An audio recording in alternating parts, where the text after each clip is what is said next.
As far as performance goes, your wheels are the most important part of your bike, and great bearings are at the centre of that. The general consensus is that sealed bearings are the way to go over the traditional cup and cone system. If that's truly the case, riddle me this. Why do two of the biggest bike component manufacturers in the world still use cup and cone systems in their race-ready wheels? A sealed bearing is just a cup and cone system wrapped in a metal case.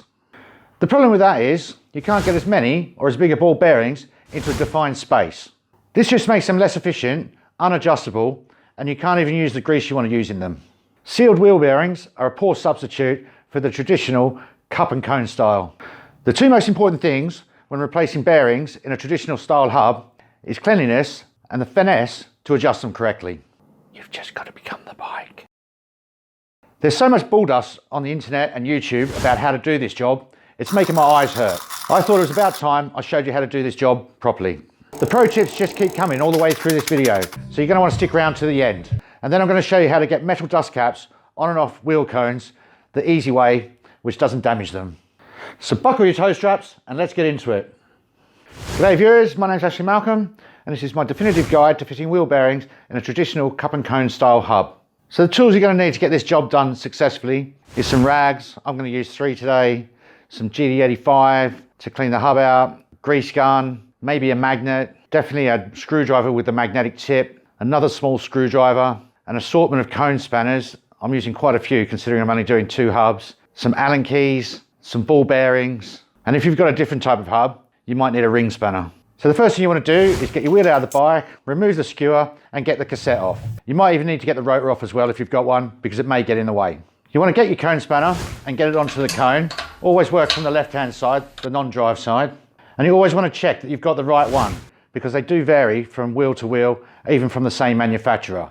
And it's easy to get one that's too big and then slip and hurt yourself. If it has a normal type nut as a lock nut, don't be tempted to use a cone spanner. You want to use a normal spanner and you want to use the ring end of it. Using a cone spanner or the open end of the spanner can make you slip, and you don't want to do that because it will hurt. Spokes are very unforgiving to knuckles, I can assure you. So now that you've got both the spanners on, the way I like to do it is I hold the spokes and the spanners together. That way I won't slip, and I just turn them away from each other to break the lock.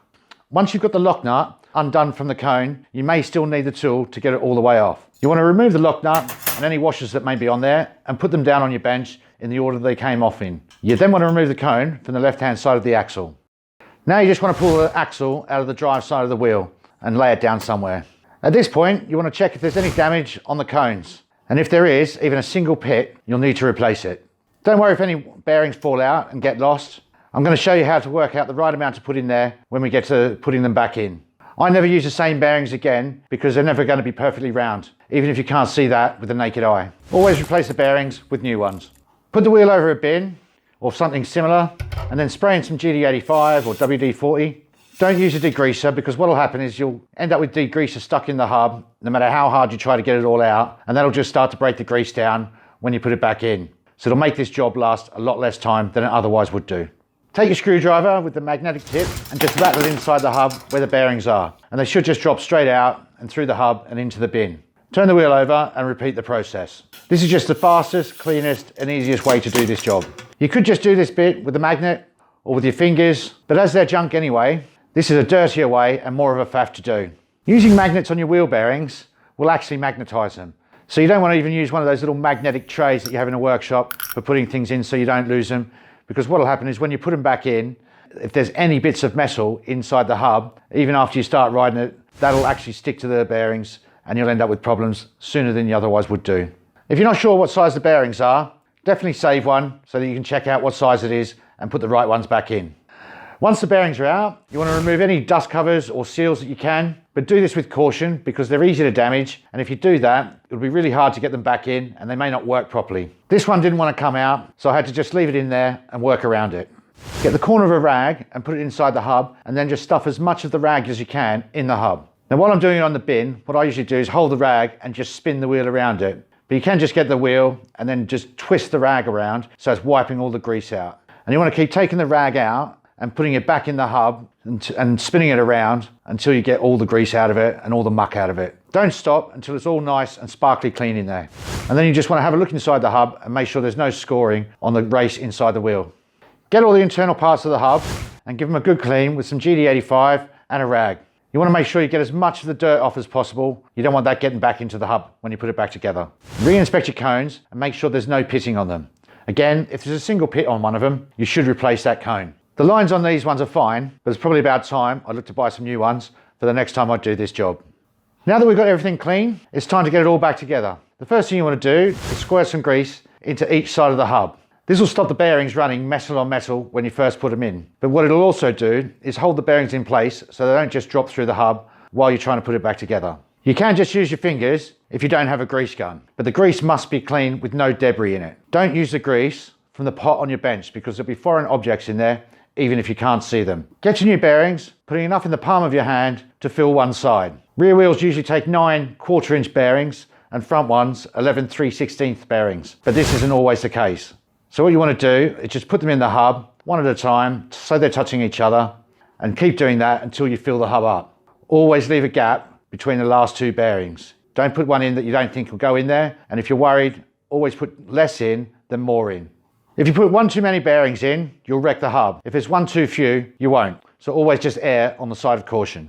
It's also worth noting that some hubs, like Campag hubs from the 90s, have different size bearings in each side of their rear hubs. If you took a metal cage out of the hub and you're now putting 3 bearings back in, which is what I would do, you'll be able to get more bearings in there. And the hub will work better because there's more bearings touching the surfaces inside the hub. This means it'll last longer, it'll run better, and you won't have the cage breaking up and leaving debris in the hub, which will just damage it sooner.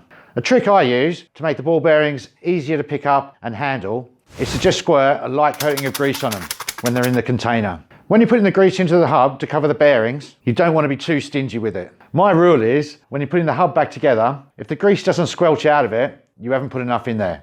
I recycle the excess grease when I wipe it off by putting it back into the pot that I have on my bench.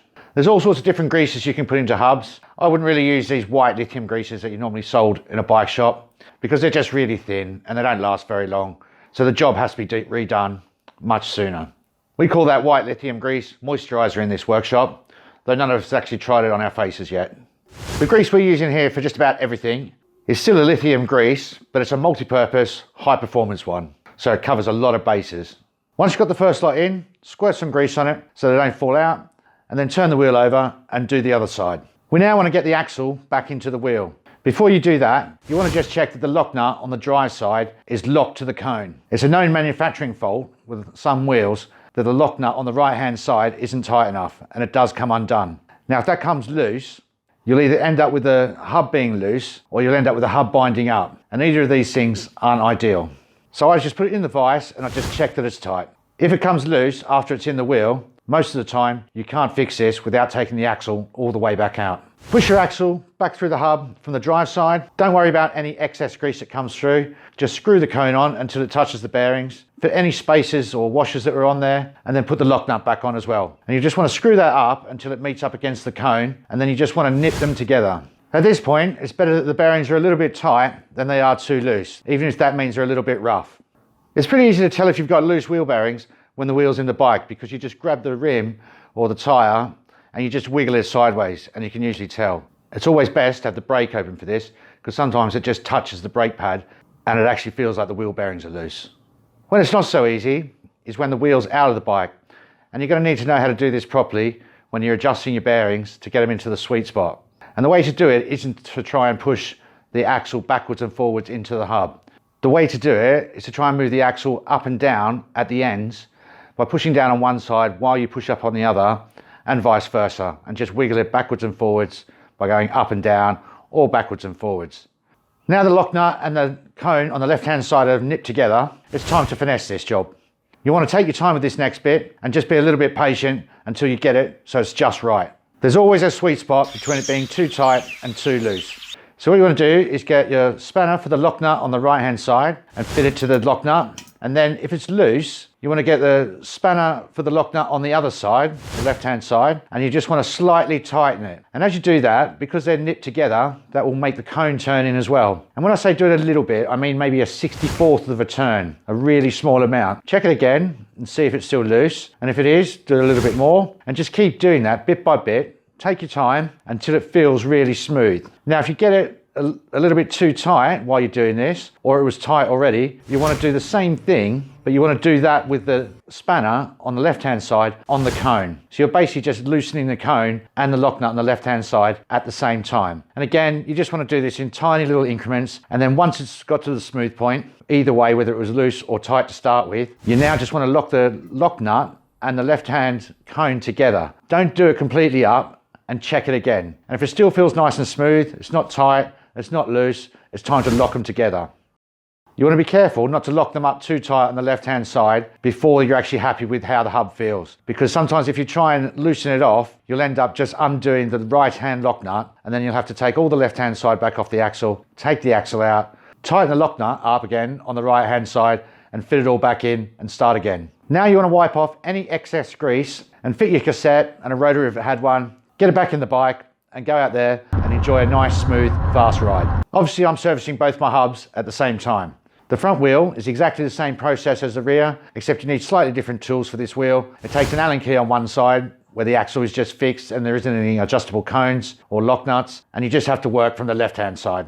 The more modern, high-end Shimano hubs don't have cone spanners. They basically work by undoing the two end caps. Well, one is actually a fixed axle with two 5mm Allen keys. So you undo one side of it, and that's the left-hand side, and that comes out. And then basically you've got a washer with little like floating tangs on it and a black serrated overcover. And you just pull those off, and that washer has to go back on the same way. So don't get that confused. The actual prongs on it stick upwards when you're putting it back on. And then you can undo the cone, and that's got serrations on it as well. And you take the cone out, and then you service the hub exactly the same way.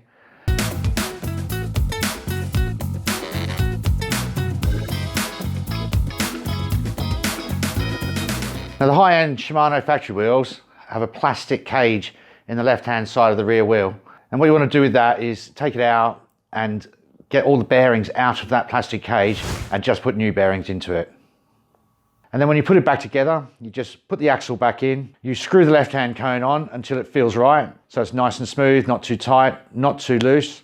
You get your plastic cap and you line up the serrations with the cone and the axle end, and they've got tiny little adjustments on it so that you can get it just in the right place, and you just push that back on, and then you put the washer with the little tangs back on it, and then you screw the end cap on and you lock them together and you're good to go. The way to tell if there's any real damage inside the hub, either to the face of the cup of the hub or to the actual cones themselves, is to actually push the lock nut, and so that you're pushing the cone into the actual hub and then just spin it. Now, if there's any damage in there, the ball bearings will be going into the pits that are inside the cone or in the hub, and that'll just feel rough to you. And you can also tell which side's damaged as well. So if you try that on both sides, you'll be able to tell if you need new cones or, worst, need a new hub. Sometimes when you have to replace the cones, you'll find that they don't come with the metal dust cover that they need. So if that's the case, there's an easy way to get that off the old cone and onto the new one without damaging it.